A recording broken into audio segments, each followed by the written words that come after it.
Hey everybody, welcome back to School Sucks Live. This is hour 2 of our show. I'm Brett, and in the studio with me tonight, Osborne. What are you putting together there? Hey everybody, just some more vapor to puff on. Yeah, e-cigarettes. Yeah. For the indoors.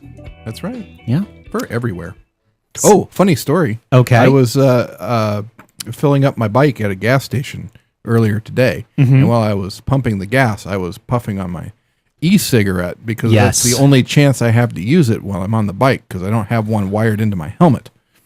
But the gas station attendant comes running out and flailing his arms and yelling at me, and I have no idea what's going on. I'm looking around. I'm looking for terrorists, and the terrorist was you. Yes, it was me. It was I. Anyway, he got within 10 feet, saw what I was actually doing, and said, "Oh, sorry," and went back inside. And understood. Yeah. Interesting. So, tonight on the show, we're moving along with our 2 special guests, Derrick J. Freeman and Michele Seven, 2 people who have a lot of experience with our general topic tonight, which is the argumentum ad baculum in Latin, and in English, the appeal to force. When all other arguments fail, violence. Can you give the listeners an example? Any situation where this has happened to me a couple of times in arguments where somebody will say that they're going to punch me, right? Because if I ask them a question it's happened maybe to me 2 or 3 times in life, where I ask somebody a question that they can't answer, and they threaten violence. So this certainly happens outside of government. It's just worth illustrating within the context of people calling themselves government, who often find that once people don't accept the argument from authority, they don't have anything else to argue with. They don't have any kind of moral or rational leg to stand on. So the next thing is, I'm going to call somebody who's going to do something bad to you, or I'm going to do something bad to you. Now, here's an example of when the Wisconsin thing happened, right? So I wanted to get right in the middle of that. The Wisconsin union flare-up with Governor Walker when he wanted to try and control bring some control over, their benefits, their pay, and they went really nuts out there. And it's certainly understandable. I mean, the teachers that I've talked to, they don't have a complete understanding of how all that stuff works and where that money comes from. I mean, they should, and it's easy to understand, but they're also fed a lot of propaganda from their union bosses.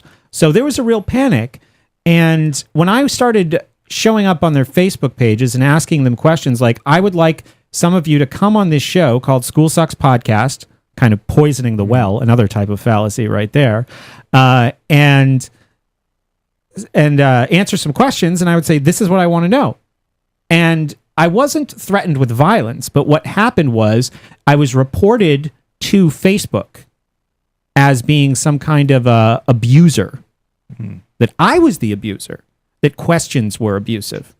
So we have Derrick on the line, and one question that we didn't give him an opportunity to answer fully is the obedience observed when it comes to your interactions, Derrick, with the police, with the courts. Like, they have to be obedient to something as well. And when you start questioning maybe what appears to be, I should say, questions about what they're being obedient to, I'm interested to find out what happens. Yeah, and thank you, Brett. Yeah, for those who don't know, they can see all of the examples that I'm about to give at victimless-crime-spree.com. But I have 3 quick examples of 3 different arrests where the arresting officers appeared to me to feel threatened, and I wasn't doing anything violent or insane, so they shouldn't. There's no need in my mind for them to have felt threatened. The first is that I was filming in City Hall, and the upstairs of City Hall is the district court here in Keene. I was within eyeshot of one bailiff for only a few seconds when he points his finger at me and tells me there's no audio and video recording in this lobby. And I asked a question, there isn't? And he said, no, now turn it off or you're going to be arrested. And there was only a 6-second break between the warning and the arrest. Because and this is just my perception, but I believe that he saw his legitimacy disappearing. He is a man of authority and expects, because this is what happens on a daily basis, that people will bend over for him and do whatever he commands them to do. Lift your arms up. Let me wave you down. Let me touch you here.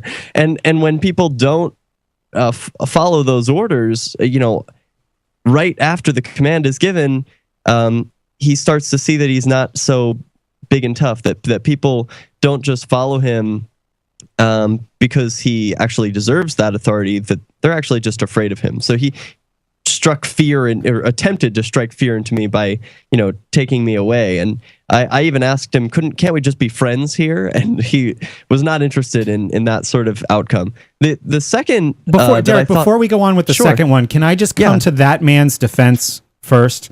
If you must, I must, because there's a part of the story that is left out where right before that in the documentary, he is asked very similar questions by a friend of yours named Jason, right?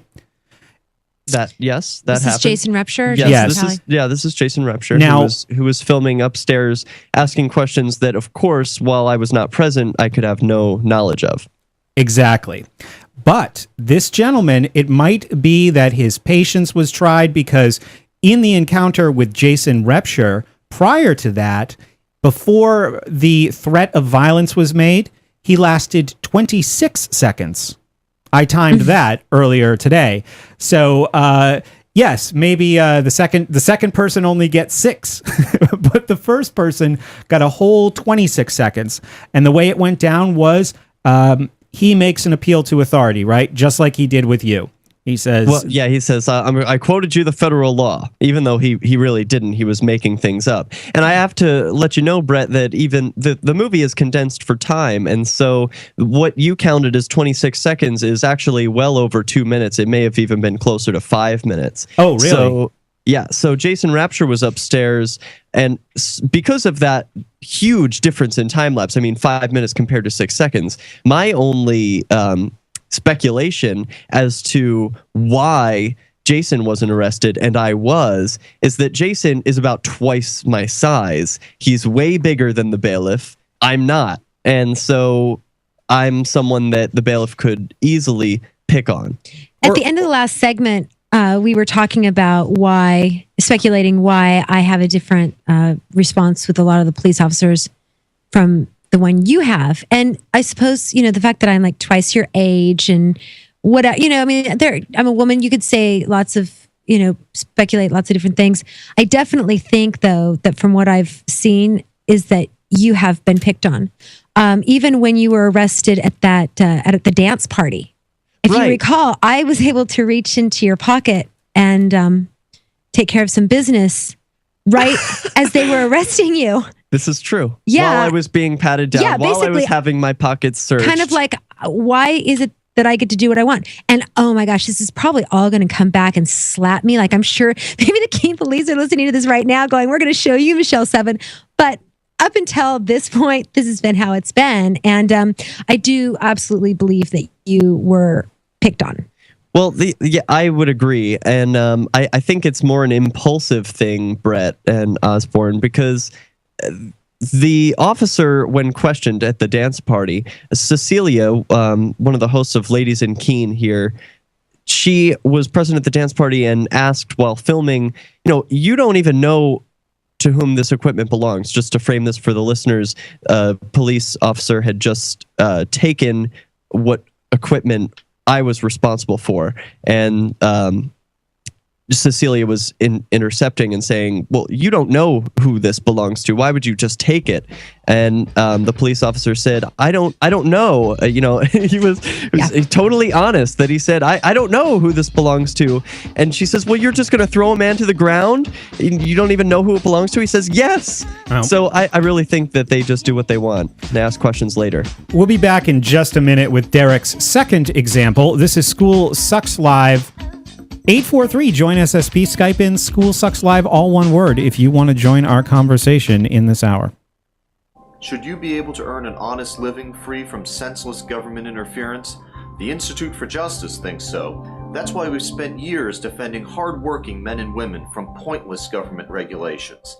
Nationwide, IJ has created opportunity by reducing government power, but there is still more work to be done. Visit our website today at ij.org. Let IJ take care of the government so you can take care of your business. May I have your attention, please? If you're trying